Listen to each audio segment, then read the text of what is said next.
Paalala na naman po muli sa ika-20 pagkakataon sa mga nanay po dyan, bantayan ng mabuti po ang inyong mga anak. Tuloy ang paghahanap ngayon sa 3 batang magkakapatid na bigla na lang nawala sa kanilang bahay sa Marilao, Bulacan noong pang-1 linggo. Umalis lang daw noon ang ama ng mga bata para magtinda ng buko. Romel Lopez, ikwento mo. Aburdo at di mapakali ang mag-asawang Lorenzo at Susan. Sabay-sabay kasing nawala ang 3 nilang anak na edad 11, 5 at 2 taong gulang sa Marilao, Bulacan noong linggo.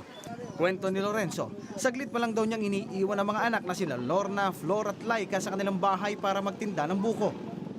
Pagsubok na 3 anak ko na wala, kaya talaga to. Kaya to, humingi ng tulong. Diyos ko. Doble dagok pa sama ang ilang mga nanloloko raw sa text sa tawag. Sa pinakalat kasi nilang litrato ng mga anak na may kalakip na numero nila, may ilang mga nanghihingi ng 100,000 piso kapalit ng kanyang mga anak. Habang ang iba, sinasabing patay na raw ang mga paslit. Ultimo panload, inuutak ko na lang talaga. Buti may naawa lang talaga nagpaputo sa panload lang o. Huwag naman po kami lokohin na sa mga cellphone naman po. Nakikiusap na po ako sa inyo. Hindi ko na alam, baka sira na ulo ko dito sa mga anak ko. 3 puto, 3. Doble kayod na mga pulis para hanapin ang magkakapatid. Hinahanap nila ang isang barker na nakakita umano sa mga bata na sumakay sa jeep. Kung paano ba nawala yung mga bata at saan nagpunta. Kaya ngayon magpupunta kami dun sa caller do, kakausapin namin. Kung saan niya itinawid at nung biyahe ba yung sinakay ng bata, kung papuntang Manila o papuntang Malolos.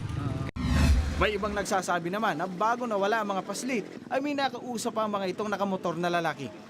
Dak, kung nakikita mo ako o naririnig mo ako, umuwi ka na.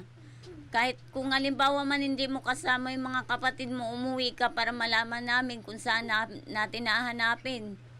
O baka natatakot ka lang, umuwi dito dahil wala na yung dalawa. Paano namin mahanap? Hindi naman kita papaluin eh. Sa mga nakakita o nakakaalam sa kinaroroonan ng mga bata, ipagbigay alam sa pamilya o di kayo tumawag sa Marilao PNP hotline. Romel Lopez, News 5.